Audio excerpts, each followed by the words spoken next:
విద్యుత్ ఒప్పందాల్లో జరిగిన భారీ అవినీతి మీద మాజీ మంత్రి బాలినేని శ్రీనివాసరెడ్డి ఇటు జగన్మోహన్ రెడ్డికి అలాగే చెవిరెడ్డి భాస్కర్ రెడ్డికి భారీ జలకిచ్చారు. గతంలో ఏం జరిగిందనేది నేను నోరు తెరిస్తే రాజకీయంగా మీకిక మనుగడ ఉండదు అంటూ బాలినేని శ్రీనివాసరెడ్డి జగన్ని, చెవిరెడ్డి భాస్కర్ రెడ్డిని హెచ్చరిస్తూ వారికి వార్నింగ్ ఇచ్చినటువంటి నేపథ్యంలో అసలు ఈ అంశంలో ఏం జరుగుతుందనేది మనం విశ్లేషణ చేసుకునేటువంటి ప్రయత్నం చేద్దాం. ప్రస్తుతం మనతో పాటు ఉన్నారు ప్రముఖ రాజకీయ విశ్లేషకులు, ప్రముఖ సీనియర్ జర్నలిస్ట్ సిఎస్ రావు గారు. సార్తో మాట్లాడదాం. సార్ నమస్తే. సార్ నమస్తే.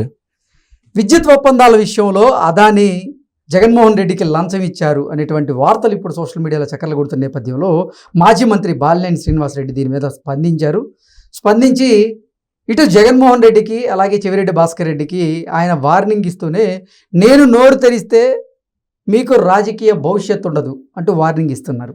ఏంటి సార్ అసలు ఏం జరిగింది ఈ ఒప్పందాల విషయంలో? ఇప్పుడు బాలినేని శ్రీనివాసరెడ్డి గారు ఎందుకు రెస్పాండ్ అయ్యారు? మాజీ మినిస్టర్, ఏ మినిస్టర్ అయినా విద్యుత్ అటవీ శాఖ మంత్రి. ఆ రోజున ఈ ఒప్పందాలు జరిగినప్పుడు మినిస్టర్గా ఎవరున్నారంటే బాలినేని శ్రీనివాసరెడ్డి గారు ఉన్నారు.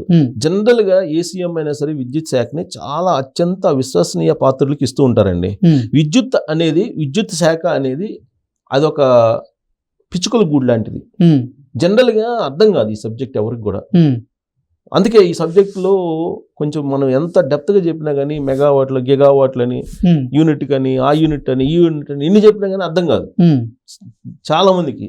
విద్యుత్ తరంగాలని మా గురువు గారు ఒక బుక్ రాశారు అప్పట్లోనే పీపీఎల్ జరిగినప్పుడు. చంద్రబాబు గారు 2004 ముందు విద్యుత్ దాని మీద అప్పుడు సంస్కరణ చేసింది విద్యుత్తులో ఆయనే ఫస్ట్. అసలు ఆద్యులు ఆయన మొత్తం సంస్కరణలు చేసి విద్యుత్ 24 hours అందించకపోతే ఇండస్ట్రీస్ ఉండవు అని చెప్పి ఆయన సంస్కరణలు చేశారు.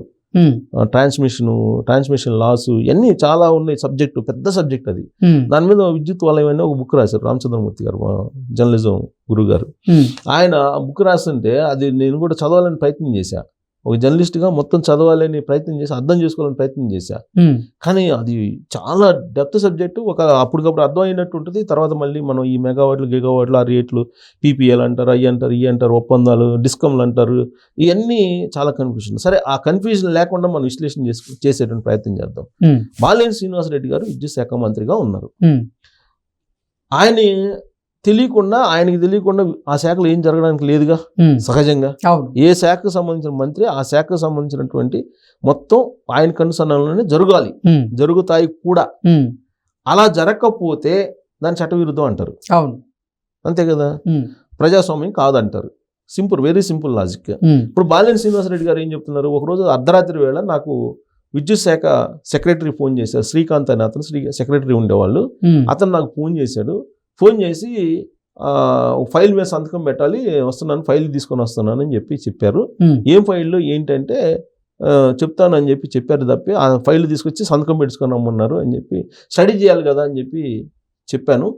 కానీ కాదు, సార్ పెట్టుకొని రమ్మన్నారు జగన్మోహన్ రెడ్డి గారు అని చెప్పేసి ఈయన సంతకాలు పెట్టమంటే నేను పెట్టను. అప్పుడే నాకు డౌట్ వచ్చింది, ఇదేదో మతలబు ఉంటుంది, ఎందుకు వచ్చిన గొడవ అని చెప్పేసి సంతకాలు పెట్టకుండా నేను వెనక్కి పంపించాను.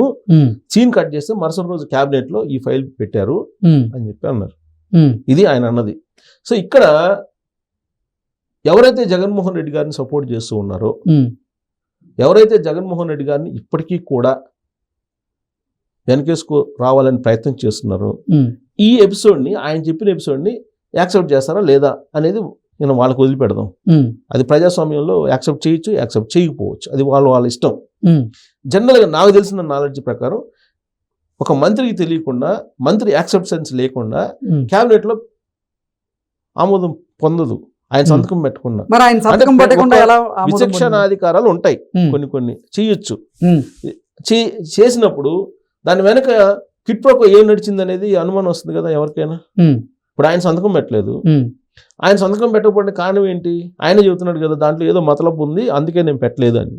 మరి క్యాబినెట్ మొత్తాన్ని అప్రూవ్ చేశారు. ఇప్పుడు క్యాబినెట్ మొత్తాన్ని తప్పబట్టాలిగా. గతంలో కూడా ఓబులాపురం మైనింగ్ విషయంలో కూడా ఇదే జరిగింది. ఓబులాపురం మైనింగ్ లో కూడా ఇప్పుడు ఐఏఎస్లు ఆ రోజున మినిస్టర్లు జైలు కింద, ఇప్పుడు సబితా ఇంద్రారెడ్డి గారు మరి ఎందుకు ఫేస్ చేస్తున్నారు ఇప్పుడు కూడా కేసులు? ఐఏఎస్లు 4 ఇప్పుడు కూడా ఎందుకు మైనింగ్ విషయంలో ఫేస్ చేస్తున్నారు? శ్రీలక్ష్మి గారు ఎందుకు ఒక టాప్ ఐఏఎస్ అయ్యింది, ఆవిడ ఎందుకు జైలు పాలు అయ్యారు? అది అందరికీ తెలుసు కదా. ఇప్పుడు క్యాబినెట్లో అప్రూవల్ పోయింది, అంటే ఈయనకు సంబంధం లేదు, ఈయన తప్పించుకున్నారు, నాకు సంబంధం లేదు ఇదేదో ఉందని చెప్పి తప్పించుకున్నాడు. ఇప్పుడు దీన్ని ప్రశ్నించామనుకో క్యాబినెట్ అప్రూవల్ అంటారు. క్యాబినెట్ అప్రూవల్ అంటే క్యాబినెట్ మొత్తానికి సంబంధించిన ఇష్యూ.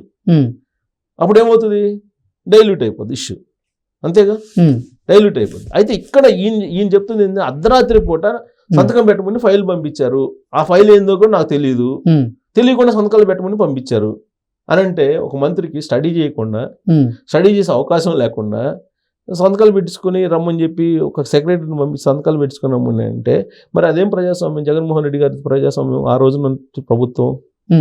బాలినేని శ్రీనివాస్ రెడ్డి అసలు ఆ ఫైల్ మీద సంతకం పెట్టకుండా క్యాబినెట్ లో ఎలా అప్రూవ్ అయింది అది? అది అదే అంటే జగన్మోహన్ రెడ్డి సర్వాధికారాలు వాడి అసలు బాలినేని శ్రీనివాస్ రెడ్డితో సంబంధం లేకుండా అనేది ఈ ఫైల్ మూవ్ చేశారు. ముఖ్యమంత్రికి విశిష్టాధికారాలు కొన్ని ఉంటాయి కదా. ఓకే, ముఖ్యమంత్రికి ఉండే విశిష్టాధికారాలు కొన్ని ఉంటాయి, అందుకే ఆయన ముఖ్యమంత్రి అంటే మంత్రుల కల్లా ముఖ్యమైనడు అని. క్యాబినెట్ హోదా ఆయనది కూడా, కాకపోతే మంత్రుల కన్నా ముఖ్యమైనడు కాబట్టి ఆయన కొన్ని విశిష్టాధికారాలు ఉంటాయి. ఇప్పుడు గవర్నర్కి ఏ విధంగా అయితే కొన్ని విశిష్టాధికారాలు ఉన్నాయో అలాగే ముఖ్యమంత్రికి కూడా కొన్ని ఇష్టాధికారాలు ఉంటాయి. ఆ అధికారాలను ఉపయోగించుకొని ఆయన చేశాడు. ఇప్పుడు బాలినేని శ్రీనివాస్ రెడ్డి గారు ఎవరు? తన ఇంట్లో మనిషి కదా, జగన్మోహన్ రెడ్డి గారికి బంధువు కదా, దగ్గర బంధువు కదా, ఎంతో విశ్వసనీయ పాత్రుడు అయితేనే కదా నువ్వు విద్యుత్ శాఖ పెట్టుకుంది. విద్యుత్ శాఖ ఏ ముఖ్యమంత్రి అయినా సరే అత్యంత విశ్వసనీయ పాత్రనైనా పెట్టుకుంటారు, లేదంటే వాళ్ళ కిందైనా డిపార్ట్మెంట్ పెట్టుకుంటారు. జగన్మోహన్ రెడ్డి ఆదేశాలను బాలినేని శ్రీనివాస్ రెడ్డి ధిక్కరించినట్టే కదా, మరి బాలినేని మీద ఆయన అప్పట్లో యాక్షన్ తీసుకోలేదా? యాక్షన్ ఎందుకు తీసుకోలేదు? క్యాబినెట్ 2లో ఆయనకు అవకాశం లేదు కదా, దానికి కదా ఇది. ఇప్పుడు విద్యుత్ శాఖని ఇచ్చారని అంటేనే చాలా ఇంపార్టెంట్, విద్యుత్ శాఖ చాలా నమ్మకమైన వాళ్ళకి ఇస్తారు. కారణం ఏంటంటే ఏ ప్రభుత్వం ఉన్నా, అది ఒక జగన్మోహన్ రెడ్డి గారి ప్రభుత్వం అని నేను చెప్పను, ఏ ప్రభుత్వం ఉన్నా విద్యుత్తుని అమ్మినా డబ్బులే, కొన్నా డబ్బులే. యూనిట్కి పైసా వచ్చినా కానీ కొన్ని కోట్ల రూపాయలు వస్తాయి రోజుకి, అంటే రోజుకి కాకపోయినా అట్లీస్ట్ కోట్ల రూపాయలు అయితే వస్తాయి విద్యుత్ శాఖలో. అమ్మిన డబ్బులే, కొన్న డబ్బులే, అందుకే చెప్తుంది ఈ డిపార్ట్మెంట్ అనేది ఎంత ఇంపార్టెంట్ అనేది. పైగా ఇది అర్థం కానిటువంటి సబ్జెక్ట్ చాలా మందికి, నాకు కూడా పూర్తి స్థాయిలో దాని మీద అవగాహన చేసుకోవాలంటే చాలా టఫ్ సబ్జెక్ట్ ఇది. ప్లస్ పబ్లిక్ కూడా దీన్ని అంత పెద్ద పట్టించుకోరు. ఇప్పుడు స్టాక్ మార్కెట్ లో జగన్మోహన్ రెడ్డి గారు ఇలా చేశారని అంటే ఎవరికి అర్థమైంది? మామూలు వాళ్ళకి ఇది నాది కాదు కదా అనుకుంటారు. ఇప్పుడు మన కళ్ళెదుట ఎవరైనా రోడ్లో కమిషన్ కొట్టేస్తే అది కనపడిద్ది, రియాక్ట్ అవుతారు. కానీ స్టాక్ మార్కెట్లో జగన్మోహన్ రెడ్డి గారు ఇలా చేశారు, కిట్పోక నడిపారు, పలాని ఇండస్ట్రీస్ల దగ్గర పెట్టుబడులు పెట్టించారు, దాని షేర్లు పెంచుకున్నారు అని అంటే వాళ్ళకి ఎంతమందికి అర్థమైంది ఇది? అందుకే ఆయన సేఫ్ సైడ్గా ముఖ్యమంత్రి కాగలిగారు 2019లో. 1,00,000 కోట్ల పైగా అవినీతికి పాల్పడ్డారని చెప్పేసి సిబిఐ షార్ట్ షీట్లు 33,000 కోట్లు గవర్నమెంట్ వాల్యూ ప్రకారం వేశారు. మార్కెట్ వాల్యూ ప్రకారం అయితే 1,00,000 కోట్లు ఉంటుంది కదా. అయినప్పటికీ ప్రజలు ఆయనకి ఎందుకు ఓటేశారంటే ఇదే కారణం. స్టాక్ మార్కెట్ వ్యవహారం ఎంతమందికి అర్థమైంది? నాకైతే పూర్తిసార్లు ఇప్పటికీ అర్థం కాదు. ఆ మార్కెట్ షేర్ వాల్యూ ఎంత, ఎప్పుడు కొనాలి, ఎప్పుడు అమ్మాలి, లేదంటే దాని పెట్టుబడిదారు ఎవడు, దాని విశ్వసనీయత, ఆ పెట్టుబడులు ఎక్కడి నుంచి తీసుకొచ్చారు, ఇవన్నీ ఎంతమంది పాపులేషన్కి ఇది అర్థమయ్యే అవకాశం ఉంది? సామాన్యంగా అర్థం కాదు. అదే ఇప్పుడు మన కళ్ళెదురు జరుగుతుంది అనుకో, అప్పుడు రియాక్ట్ అవుతారు. ఒకసారి నాకు ఒక పెద్ద ఆయన, ఒక రాజకీయ నాయకుడు నాతో మాట్లాడుతూ ప్రైవేట్ సంభాషణలో, ఆయన పేరు చెప్పను కానీ ఆయన అన్నారు, జగన్మోహన్ రెడ్డి గారు కొన్ని లక్షల కోట్లు సంపాదించినా కానీ ప్రజలు వ్యతిరేకంగా మాట్లాడరు, అదే చంద్రబాబు నాయుడు గారు అయితే మాట్లాడతారు, చంద్రబాబు నాయుడు చేసే వ్యాపారాల గురించి అయితే అని అన్నారు. ఎందుకు అని అడిగా. ఎందుకంటే హెరిటేజ్ ఉంది, హెరిటేజ్ పాలు అమ్మారు అనుకో, పాలు కొన్నారనుకో, ₹1 తక్కువ ఇచ్చినా ₹1 ఎక్కువ ఇచ్చినా, లేదా హెరిటేజ్ స్టాల్స్లో కూరగాయల రేట్లో లేకపోతే నిత్యావసర వస్తువుల రేట్లు పెరిగినా ప్రజలకు అర్థమైపోతుంది. ఎందుకంటే ప్రజలతో లింకప్ అయిన వ్యాపారం అది. కాబట్టి చంద్రబాబు నాయుడు గారు ₹1 తీసుకున్నా జనాలకి అర్థమైపోతుంది. జగన్మోహన్ రెడ్డి గారు కొన్ని లక్షల కోట్ల రూపాయలు కొట్టేసినా కానీ కిట్ ప్రోగ్రామ్ కింద అది సామాన్యంగా ప్రజలకు అర్థం కాదు, అందుకే చెప్పానని చెప్పి ఆయన నాకు చెప్పడం జరిగింది ఎప్పుడో 10 సంవత్సరాల క్రితం. సో కాబట్టి ఇప్పుడు ఇది కూడా బాలినేని శ్రీనివాసరెడ్డి గారు ఆయన మొత్తం చెప్పేశారు కదా మినిస్టర్ ఆ రోజు ఏం జరిగింది అనేది. చెప్తే దానికి ఏంటి, ఆయన ఏదో రాజకీయ ఎగ్జిస్టెన్స్ కోసం చెబుతున్నాడని చెప్పేసి చెవిరెడ్డి భాస్కర్ రెడ్డి గారు చెబుతున్నారు.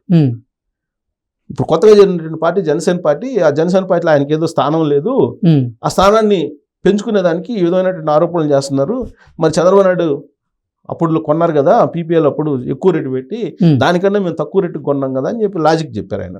అందుకే ఈయన వార్నింగ్ ఇచ్చారు, ఎక్కువ మాట్లాడద్దు మీరు, ఇక ఎక్కువ మాట్లాడితే మీ సీక్రెట్స్ అన్ని బయట పెడతాను, మొత్తం బజార్కి ఇడుస్తాను మిమ్మల్ని, అసలు ఏం జరిగింది అసలు లోపల అనేది అసలు నీకు ఒంగోలులో ఏం పని, నీకు ఒంగోలులో ఎంపీగా ఎందుకు రావాలి, చిత్తూరు జిల్లా ఇన్ఛార్జిగా వైఎస్ఆర్ కాంగ్రెస్ పార్టీకి ఉండి ఒంగోలుకి ఎందుకు వచ్చావని చెప్పి ఆయన అడిగారు ఇప్పుడు తాజాగా మాట్లాడుతూ. ఇంకా ఎక్కువ మాట్లాడితే మొత్తం బయట పెట్టేస్తాను, ఇంటి గుట్టు మొత్తం బయట పెట్టేస్తాను అని చెప్పి అన్నాడు.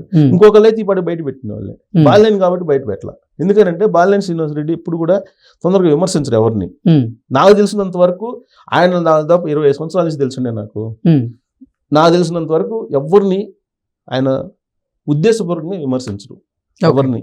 ఆయన టచ్ చేస్తే తప్ప ఆయన రియాక్ట్ గారు, ఆయన టచ్ చేస్తే తప్ప. తర్వాత కరప్షన్ విషయంలో కూడా ఈ మధ్యకాలంలో ఆయన మీద జగన్మోహన్ రెడ్డి గారు క్యాబినెట్లో ఆయన ఉండి అనవసరంగా బురద జల్లించుకున్నాడు. కానీ అంతకుముందు రాజశేఖర రెడ్డి గారు గవర్నమెంట్లో ఉన్నప్పుడు ఆయన ఎంత పవిత్రంగా ఉన్నారు, జౌలి శాఖ చేసేవారు, ఏదైనా కానీ పవిత్రంగా ఉన్నారు నాకు తెలిసినంత వరకు. కరప్షన్కు దూరంగా ఉండేవాళ్ళు. సరే ఆయన బిజినెస్లో ఆయన వ్యవహారం అదేదో వాళ్ళ బ్రదర్కి ఏమి ఉన్నాయి, వ్యాపారాలు ఉన్నాయి. బట్ పబ్లిక్ సంబంధించి డైరెక్ట్గా ఈ మధ్యకాలంలో ఆయన ఆరోపణలు ఎదుర్కొన్నాక అంతకుముందు ఆరోపణలు లేవు ఆయన మీద. కాబట్టి ఆయన చెప్తున్నాడని అంటే మరి నమ్మాలి కదా ఖచ్చితంగా. ఆయన అయితే సాధారణంగా ఏ ఆరోపణలు ఎవరిపైనా చేయరు. ఇంకోటి రాజకీయానికి సంబంధించి ఆయన రాజకీయం రాజశేఖర రెడ్డి కుటుంబం నుంచి వచ్చిందని చెప్పి ఆయన చెబుతున్నాడు. ఆయన ఎప్పుడో యూత్ కాంగ్రెస్ ప్రెస్ నుంచి ఎక్కువ వస్తూ వచ్చాడు. కాలక్రమంలో పిసిసి అధ్యక్షుడు రాజశేఖర రెడ్డి అయ్యారు. రాజశేఖర రెడ్డి అయినప్పుడు సహజంగా బంధుత్వం కాబట్టి కొంత కలిసి వచ్చింది అంతే తప్ప ఆ కుటుంబం లేకపోతే బాలినేనికి రాజకీయ జీవితం లేదని అంటే అది కూడా ఎందుకో ఆ చెవిరెడ్డి భాస్కర్ రెడ్డి గారికి అవగాహన లేకుండా చెప్పారేమో అనిపిస్తుంది నాకైతే. మరి బాలినేని గారు మరి సీక్రెట్స్ బయట పెడతారేమో చూడాలి. సీక్రెట్స్ బయట పెడితే అప్పుడు అసలు వ్యవహారం ఇట్నే రెచ్చగొడుతుంటే బాలినేని గారు ఎప్పుడో బయట పెడతారు.